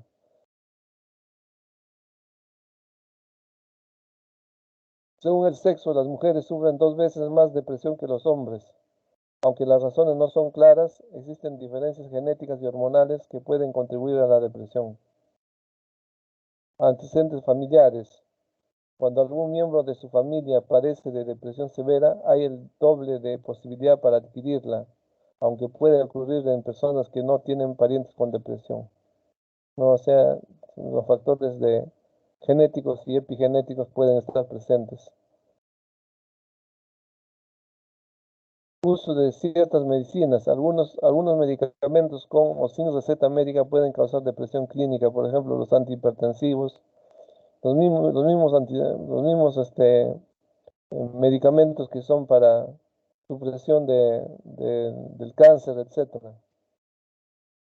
Cambios o dificultades en la vida, tales como divorcio, jubilación, la muerte de un ser querido, pérdida del trabajo, cambio de país y estilos de vida, crecientes presiones en el trabajo e incremento en la pobreza, sentimientos de pérdida de control que presenta el paciente sobre nuestras vidas, aquellas personas que a menudo sienten que perdieron el control y pasan mucho tiempo lamentándose por ello, tienen mayor probabilidad de desarrollar una depresión mayor, o sea, la predisposición es mayor.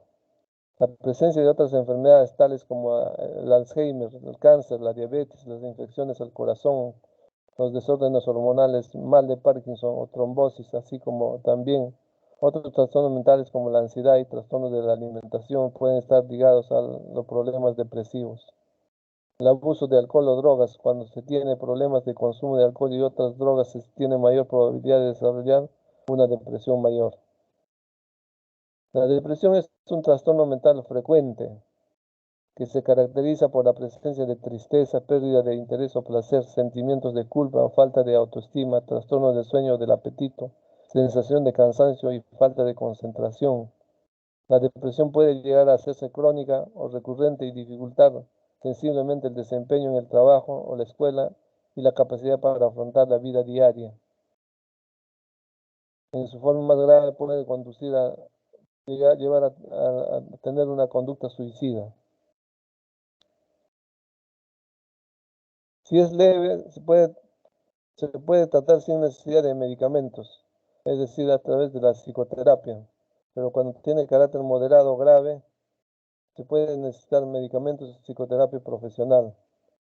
La depresión es un trastorno que se puede diagnosticar de forma fiable y puede ser tratado por no especialistas en el ámbito de atención primaria, es decir, por eso que ustedes como médicos generales tienen que tener los conceptos básicos de lo que es los trastornos mentales, por eso están llevando psiquiatría, en este caso los trastornos depresivos, para que puedan tratar en forma primaria, hacer el diagnóstico y de acuerdo a lo que han hecho en el seminario, si es que la situación es compleja o hay dificultades en su diagnóstico o en su tratamiento, pueden derivarlo al psiquiatra. Población afectada por problemas severos de salud mental en el Perú, 2014, según investigación realizada ese año, 8.306.134 personas con al menos un trabajo, al menos un trastorno mental alguna vez en su vida. 4.858.146 personas de 12 años o mayor en al menos un trastorno mental durante el último año. 1.783.135 personas de 12 años o mayor con trastorno depresivo en el último año. 234.623 personas de 12 o mayor con trastorno psicótico. 1.055.000 personas de 12 años o mayor con consumo perjudicial del alcohol, de las cuales 938.492 personas de 12 años o mayor con dependencia de alcohol. Aquí acá vemos que personas con problemas de depresión es un número bastante estimativo de los trastornos mentales. Tenemos que en el estudio del 2002 al 2011, realizado por el Instituto de Salud Mental, se tiene que a nivel de todo el Perú, el 20.7% de la población alguna vez ha sufrido de algún problema o trastorno psiquiátrico, según la CI-10, la clasificación de la Organización Mundial de la Salud. De este 20.7% de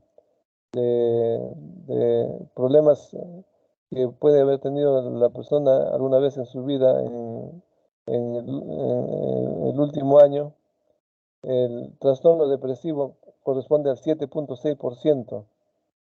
El 7.6% de la población peruana en algún momento ha tenido una prevalencia anual de episodio depresivo, según la CI-10 en Lima, Sierra, Selva, Frontera, Costa, Lima Rural, Sierra Rural y Trapecio Andino, según ciudad. Por lo tanto, la depresión es más allá de los discursos políticos, es un problema mundial, ya que según la Organización Mundial de la Salud, para el año 2030, la depresión va a ser la primera causa de discapacidad en el mundo. Actualmente es la segunda causa de discapacidad mundial. En el Perú, un 7.6%, como hemos visto, de la población en todo el país padece de trastorno que no tiene vínculo alguno a la fortaleza del carácter.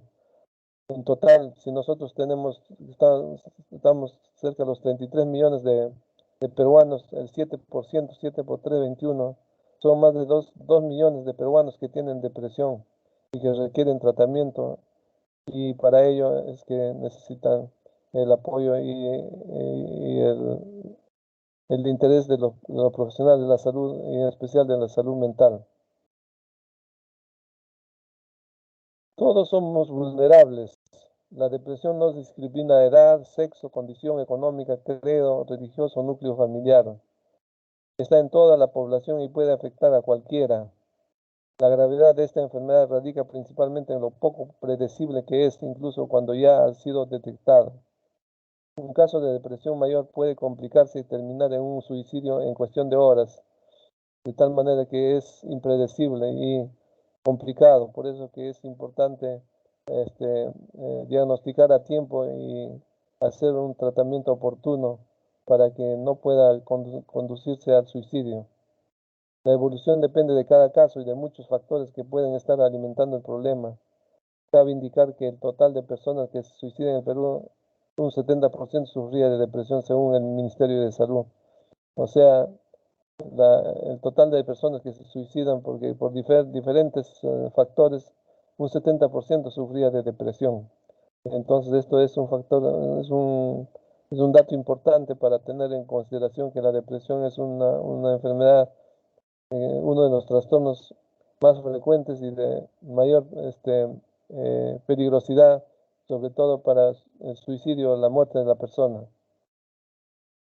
Clasificación tenemos la depresión mayor, que es la depresión con que vamos a ver seguidamente, la distimia, que es el trastorno depresivo recurrente y de inicio insidioso y crónico, la depresión reactiva, que es una depresión, como su propio nombre indica, es reactiva a factores psicosociales o estresores psicosociales externos. El trastorno depresivo orgánico, cuando está asociado a un problema médico o un problema orgánico que lo está predisponiendo o está juntamente presentándose asociadamente. Para poder determinar el grado de depresión leve, moderado, severa, tenemos que tener en cuenta primero los síntomas fundamentales. Los síntomas fundamentales tenemos el ánimo depresivo, que es la tristeza patológica, la pérdida de interés en actividades placenteras, o sea, la de anedonia, la pérdida de energía vital, o también la pérdida de la voluntad, o la abulia, la hipobulia, etc. Y tener en consideración otros síntomas, como son las alteraciones en el sueño, alteraciones en el apetito, alteraciones en el peso, la irritabilidad, la ansiedad, síntomas somáticos como el dolor crónico, etc., hipobulia o abulia, ideas de suicidio, que también son otros síntomas que hay que tener en consideración para poder determinar y clasificar la depresión en grado leve, moderado o grave. La depresión leve, por lo menos 2 síntomas fundamentales y 2 del grupo de otros síntomas. Ahora, aparte de estos criterios de estar presente 2 síntomas fundamentales y 2 de los grupos de los otros síntomas, el paciente sufre por los síntomas, pero puede mantener un rendimiento aceptable, es decir, el paciente tiene depresión leve, está deprimido, pero puede hacer sus actividades de la vida diaria, es decir, puede trabajar, puede estudiar. En cuanto a la depresión moderada, por lo menos 2 síntomas fundamentales y 3 o más del grupo de los otros síntomas. Acá ya el paciente no tiene un rendimiento adecuado, hay interferencia con el rendimiento del paciente, tanto en su vida personal, en su vida familiar, en su vida social, en su vida académica, etc. Y ya requiere tratamiento. En la depresión grave, los 3 síntomas fundamentales deben estar presentes sí o sí, por lo menos 4 del grupo de los otros síntomas. Los síntomas son de intensidad severa, el rendimiento funcional está profundamente afectado. Y también acá en la depresión grave o depresión mayor está presente en lo que es la conducta suicida, que es lo que puede desencadenar un suicidio. En cuanto a la epidemiología, la depresión en adolescentes está en subida. La depresión mayor se inicia en adolescentes asociados con riesgo suicida. Los estudios prospectivos indican alto riesgo de suicidio en un 7.7%. El riesgo es más alto en depresión mayor y hay un peor funcionamiento psicosocial.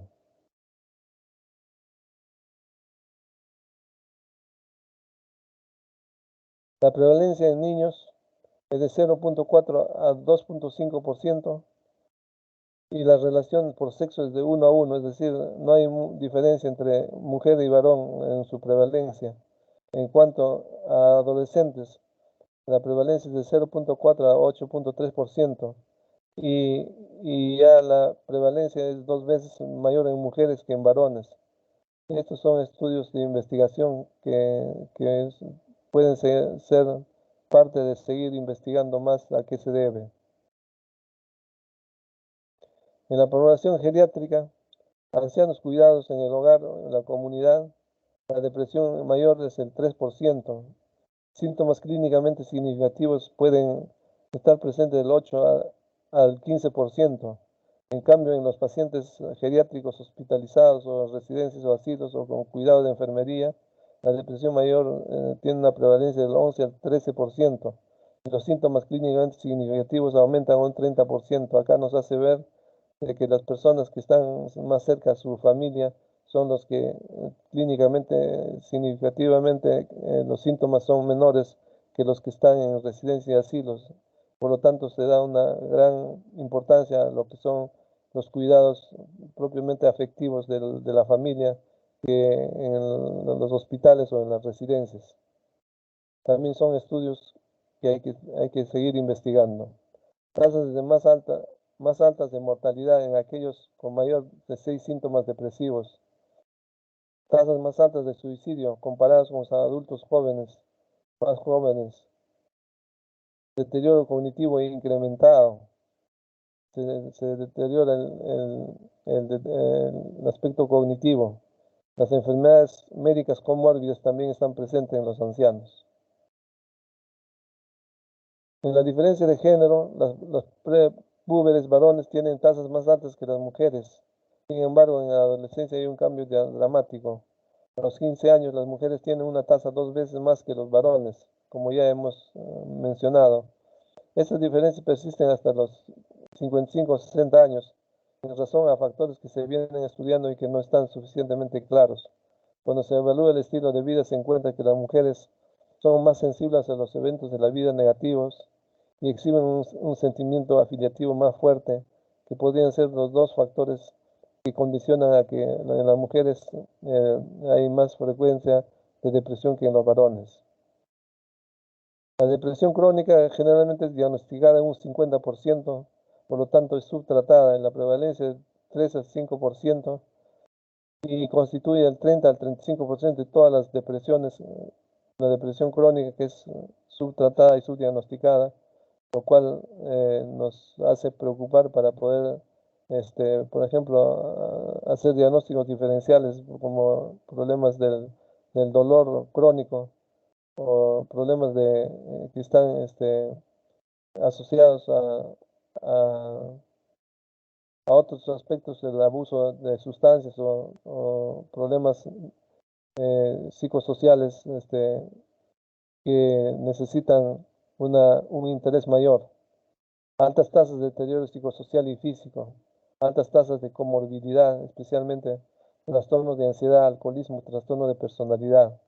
¿No? Estos trastornos estas tasas de comorbilidad también son importantes para poder predecir la depresión crónica. Adultos hospitalizados una vez por depresión mayor tienen 15% de probabilidad de cometer suicidio. O sea, los pacientes que llegan a hospitalizarse es porque generalmente tienen problemas de conducta suicida y de ellos el 15% tienen probabilidad de cometer el suicidio.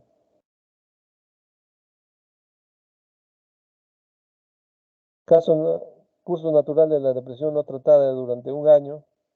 Durante un año el 40% puede atender a una recuperación, el 20% va a la distimia o recuperación parcial, el 40% permanecen deprimidos, es decir, el 60% de pacientes después de un año pueden seguir deprimidos y necesitar un tratamiento que requiere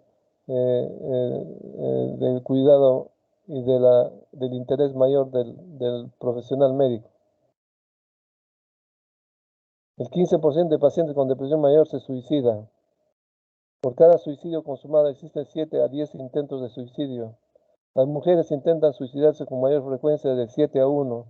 Es decir, de 7 intentos suicidas, uno se suicida. En cambio, en los hombres lo logran con mayor frecuencia en relación del 3 a 1, es decir, de 3 intentos suicidas en el varón, uno se suicida. Los suicidios por depresión representan el 60-75% de todos los suicidios. El concepto tradicional, que también se ha expuesto en el seminario, ¿no? Es la endógena, es puramente biológico, una predisposición biológica o hereditaria o genética. La neurótica debido a problemas psicológicos y la reactiva debido a los problemas psicosociales o estresores psicosociales que se presentan. En cambio, en la concepción actual, las causas genéticas y epigenéticas se pueden asociar y puede haber la depresión endógena y la neurótica y la reactiva que pueden estar presentes, pueden pasar de uno a otro sin necesidad de solamente considerarse una sola como la más predisponente o la más prevalente. ¿Y para qué? Para la intervención también mucho más integral de la depresión. La depresión hemos dicho que hay que tener en cuenta la herencia, la causa genética, la constitución, la predisposición biológica, las enfermedades, la medicación que toma la persona, el abuso de sustancias, las carencias infantiles, los conflictos psicosociales, los estresores y el abuso sexual, que puede llevar a un desequilibrio neuroquímico del cerebro y también producir daño en el cerebro. En su predisposición genética, tasa de concordancia del 40-60% de gemelos monocigatos criados incluso separadamente, similar a los que se crían juntos. Los estudios nos demuestran que tiene una característica también poligenética. Varios locus o loci identificados, pero aún no genes específicos. Mayores evidencias para locus 18Q, 22, 23. El desequilibrio neuroquímico, las alteraciones en los neurotransmisores, las alteraciones neuroendocrinas, son la hipótesis de la depresión. La evolución de la hipótesis del neurotransmisor, déficit en los neurotransmisores, déficit en los receptores, procesos postsinápticos y procesos intranucleares que pueden estar presentes en los problemas neuroquímicos de la depresión. Las primeras hipótesis sobre la depresión señalaban un déficit en la producción de neurotransmisores que son las catecolaminas, como la noradrenalina, la dopamina, la serotonina.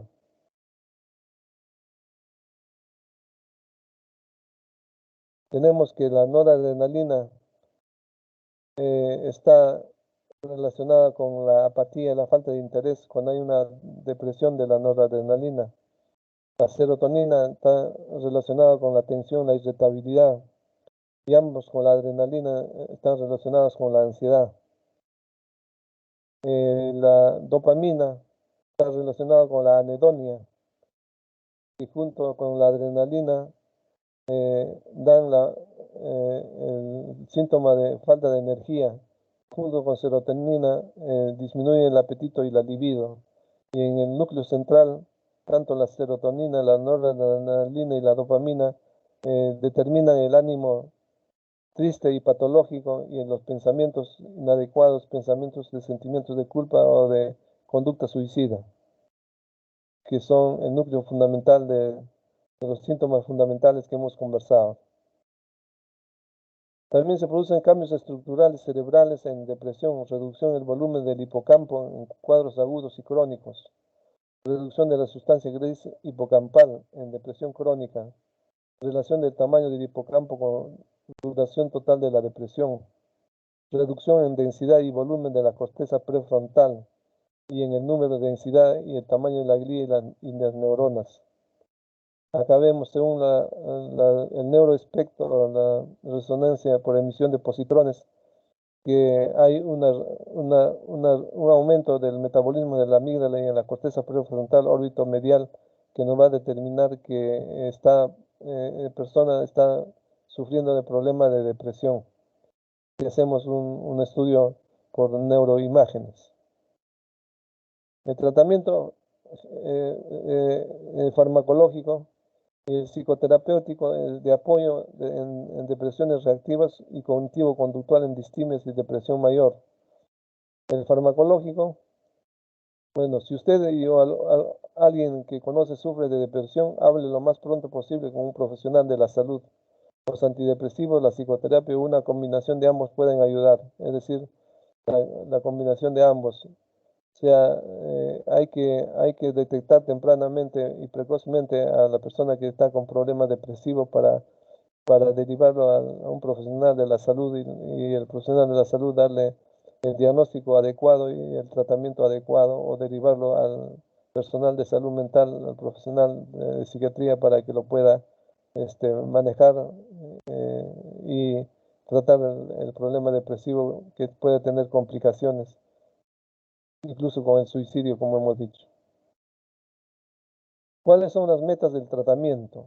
La meta del tratamiento es reducir o eliminar los signos y síntomas de la depresión, ¿no? Los signos tanto de la tristeza, ¿no? Como eliminar los síntomas que hemos visto, los síntomas fundamentales y los otros síntomas, es la meta del tratamiento. Otra meta del tratamiento es restablecer el funcionamiento normal, porque la persona que sufre de depresión hemos dicho que se reduce el funcionamiento en el leve, en el moderado y en el grave, incluso hasta llegar a hospitalizarse y alterar completamente su funcionamiento, su vida personal, familiar y social.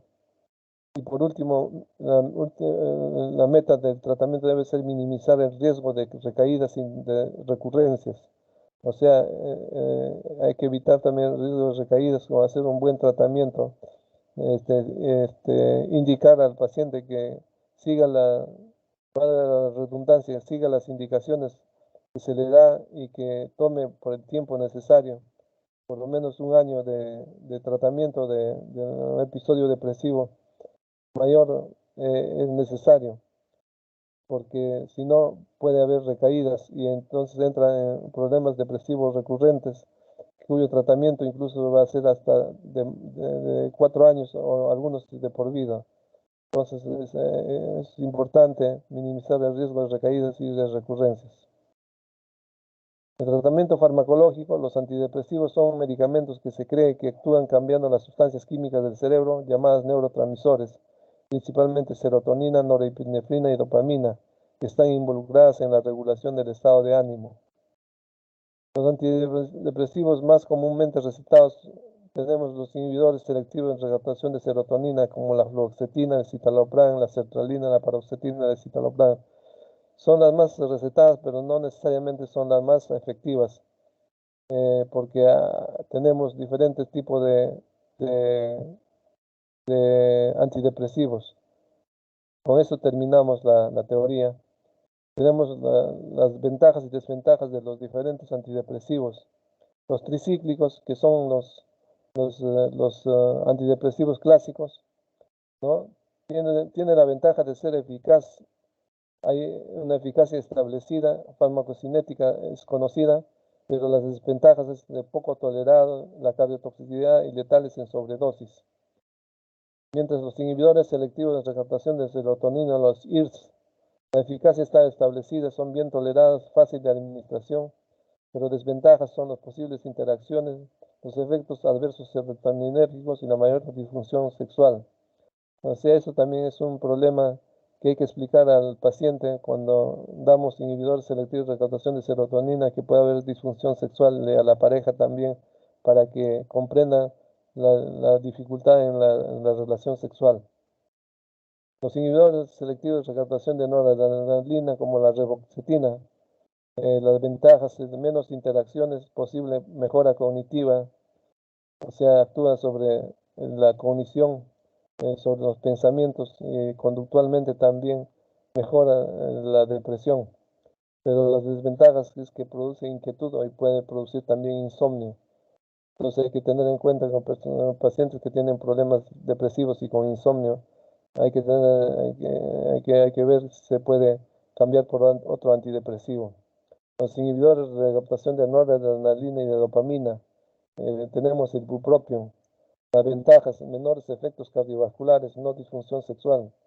Esto está siendo estudiado porque se ha visto que mejora la depresión, pero no hay una disfunción sexual.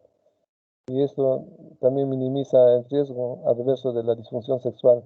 Sin embargo, tiene riesgo de convulsiones que hay que tener en consideración para prescribir este medicamento, y se tiene que tener en consideración sobre todo los factores predisponentes de las convulsiones. Y los agonistas de A2, tenemos la mirtazapina, tiene menos interacciones, efectivo en insomnio y anorexia, sobre todo personas que tienen depresión con insomnio y están con bajo de apetito. Hay que optar por este tipo de antidepresivos, aunque cada antidepresivo se debe de hacer un estudio minucioso para ver qué antidepresivo anteriormente ha tomado y cuál de ellos en la historia de la depresión le ha ido mejor, o si no, si iniciamos el tratamiento hay que iniciarlo con el antidepresivo que uno más experiencia clínica tiene. Y la desventaja de la mirtazapina es la sedación y la ganancia de peso. Bueno, eso ha sido todo en cuanto a lo que es la depresión, en cuanto a la teoría. Entonces, con esto hemos tratado de completar o de complementar la exposición tan minuciosa que han desarrollado según la DSM-5, que es la clasificación de la acción psiquiátrica americana, y hoy desarrollado desde el punto de vista académico en forma integral el problema de depresión.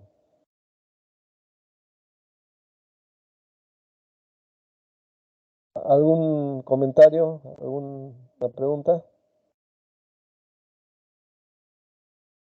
Si no hay preguntas, vamos a pasar a llamar lista, ¿ya? Anef Joana de Almeida, Presente, doctor.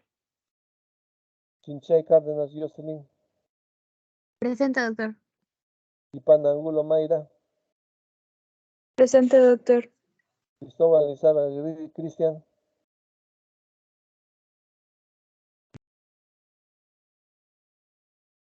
Poli Juliet Córdoba Maldonado, Presente, doctor. Flores Portocarrero Margarita, Presente, doctor. Luis Martín Damián Milla, Presente, doctor. Luis Paul Carrizo Porras, Presente, doctor. Melissa Abigail Fernández, Presente, doctor. Buenas tardes. Rosa Marisa Córdoba Villodas, Presente, doctor. Buenas tardes. Rosario del Pilar Casas Reyes, Presente, doctor. Buenas tardes. Yomira Rosaluz Cuellar. Presente, doctor. Buenas tardes. Muy bien. Entonces, con esto terminamos la tarde de hoy. Y les voy a hacer recordar que el próximo viernes 9 le toca la exposición a Chipana Angulo Mayra, a Córdoba Maldonado Foli, Córdoba Villodas Rosa sobre alcoholismo y tabaquismo. Y el viernes 16, el último viernes, hay una exposición y hay un seminario. De 4 a 5 hacemos la exposición de ludopatía que le corresponde a Cristóbal Lizárraga Cristian, Cuellar Cárdenas Yomira, Damián Millones Luis, y el seminario de 5 a 6 sobre violencia de Almeida Reate Anef, Fernández López Melisa y Flores Portocarrero Margarita. ¿Ya? Entonces, yo creo que eso ya se le ha colocado en el team, y también ya les ha comunicado Folly, la delegada del grupo. Entonces, Doctor, disculpe, escuchó sí, mi nombre al momento de llamar la lista. sí, Ah, ya, sí. Cristóbal Lizárraga Cristian. Ah, ya, doctor, muchas gracias. Sí, Pensé que mi micro no se había prendido. Gracias. ya, ok. Entonces quedamos así hasta el próximo viernes, jóvenes. Buenas tardes. Gracias, doctor. Buenas tardes. Buenas Buenas tardes. tardes, doctor. Buenas tardes.